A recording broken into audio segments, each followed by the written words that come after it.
kasus sama Innova Reborn yang harga bekasnya malah digoreng sana-sini gara-gara permintaan yang tinggi. Tapi orang yang anti sama Innova Zenix dan mendewa-dewakan Innova Reborn masih harus tetap hati-hati. Iya, Innova Reborn yang kalian puja-puji itu sama sekali bukan mobil yang tanpa masalah. Nih, kalian harus berdamai dengan transmisi yang menyentak kasar pas abis kickdown dengan mode power. Utamanya bagi kalian yang budgetnya tiris, sampai-sampai harus ambil yang batch awal keluaran 2015 akhir sampai 2016. Sebenarnya bisa sih buat menghindar dari masalah ini, tinggal ambil yang manual aja. Toh, kalau manualnya kasar, halusnya mobil melaju kita yang ngatur. Beda sama Matic yang perpindahannya diatur sama aktuator dan ECU.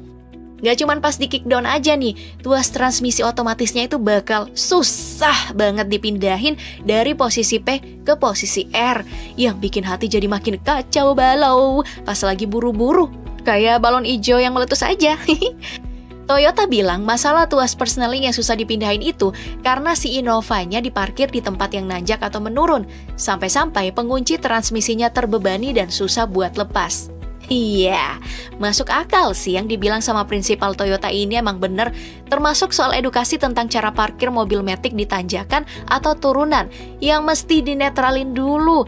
Tarik rem tangan, lepas pedal rem, terus pindahin persneling ke P. Tapi apa iya sampai sekeras itu? Gak mungkin gak ada mobil lain yang pernah parkir di tanjakan. Toh mereka aman-aman aja. Tinggal kampanye recall buat benerin semua unit batch awal, susah banget sih. Ngaku aja gitu kalau emang transmisinya cacat. Tapi tenang, kita nggak asal jeblak aja kok soal cacat produksi ini. Bukti lain yang membagongkan adalah Innova Reborn bertransmisi Matic yang keluar di tahun-tahun berikutnya sama sekali nggak ada masalah. Toyota secara internal udah nampung keluh kesah owner yang Matic-nya jeduk buat dibenerin di batch produksi berikutnya. Itu baru soal jeduknya. Belum tentang dengung yang lagi-lagi datang dari transmisi pas mobil melaju dengan kecepatan 60-80 km per jam. Sampai sini mungkin ada yang bilang, kenapa para owner Innova Matic keluaran awal lebih milih mengeluh di medsos dibanding bawa ke bengkel resmi? Kan bisa tuh mereka minta tanggung jawab. Kita jawabnya pakai satu kata aja ya. Udah. Iya kali mobil rusak cuma diobrolin di medsos. Emangnya kalau banyak yang nge-like bisa bener sendiri tuh mobil? Kagak kan? Sayangnya usaha buat minta tanggung jawab bengkel resmi nampaknya sia-sia. Soalnya orang di bengkel cuma nyaut, normal kok pak. Lah gokil bener begituan dibilang normal. Alhasil, banyak yang milih jalan alternatif dengan datang ke bengkel spesialis dan ganti oli transmisi dan gardan dengan viskositas 80W sampai 90. Tapi, anggaplah kalian bisa nerima sebuah Innova Reborn dengan segala kekurangan transmisinya itu. Anggaplah ya. Berikutnya nih, muncul lagi perkara yang menurut kita nggak semengganggu transmisi, tapi tetap aja bisa bikin ilfeel. Perkara yang kita maksud ini adalah bunyi layaknya bersiul yang datang dari komponen turbonya. Suara siulan tersebut mirip sama suara penjual kue putu yang sering lewat depan rumah. Gak begitu ganggu sih, tapi kesel aja kalau ada bunyi-bunyi yang gak seharusnya ada. Beberapa owner bilang masalah turbo putu ini cuman muncul pas cold start dan hilang pas mesin udah panas. Beberapa sisanya justru bunyi tiap digas nih. Penyebab utamanya udah ketemu sih. Katanya nih, clearance atau jarak ruang antara turbin dan rumah turbonya kejauhan. Itu bikin ada aliran udara yang lewat dan menimbulkan bunyi seperti kue putu tadi. Oh gitu. Benerinnya gimana dong? Ada yang berhasil nih dengan ganti ke turbo punya Fortuner yang lebih gede.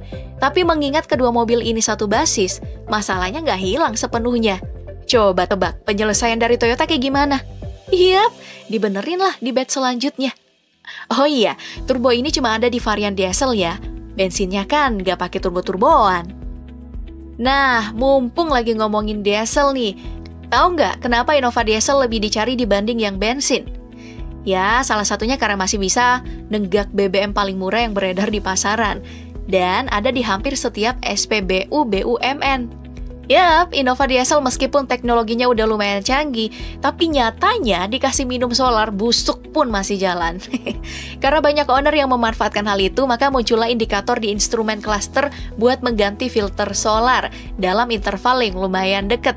Gara-gara itu kesannya jadi rewel banget tuh filter solar. Padahal kan, peringatan buat ganti filter itu disebabkan oleh tekanan yang lebih rendah dari standarnya, gara-gara terhalang sama residu-residu bahan bakar diesel berkualitas jelek seperti solar. Kalau ini sih kayaknya salah sendiri ya. Jadi ingat, kalau ngambil yang varian diesel, jangan sekali-kali ngisi bahan bakar berkualitas jelek ya, kecuali dalam kondisi darurat aja. Selama kalian bisa berdamai dengan getaran yang lumayan berasa itu, bau asap di garasi dari knalpotnya, serta bunyi kasar khas diesel, Innova Reborn Diesel itu emang worth it. Apalagi konsumsi BBM-nya yang gampang banget, nyentuh di atas 10 km per liter, bahkan buat traffic dalam kota. Tapi kalau budgetnya nggak nyampe, mending beli varian bensin aja lah. Toh, mobilnya juga tetap sama, suara dan getaran pun lebih halus. Emang sih nggak seirit dan nggak sekenceng yang diesel, tapi kan nggak sedikit yang nggak suka sama getaran khas diesel. Saran kita juga nih, lebih baik beli yang tahun 2017 ke atas dibanding yang keluaran-keluaran awal. Tadi kan udah kita jabarin tuh, mobil yang diproduksi di batch-batch awal itu banyak defeknya. Kalau ada budget yang lebih lagi, pilihlah tipe V, Q, atau Venturer sekalian. Bentar lagi ada yang nanya nih, kenapa nggak tipe G? Kan murah. Gini sayang, tipe G ini gak jelek kok. Tapi tipe G itu mostly dijadiin sebagai kuda perang atau operasional perusahaan. Lebih capek kan pastinya. Terlebih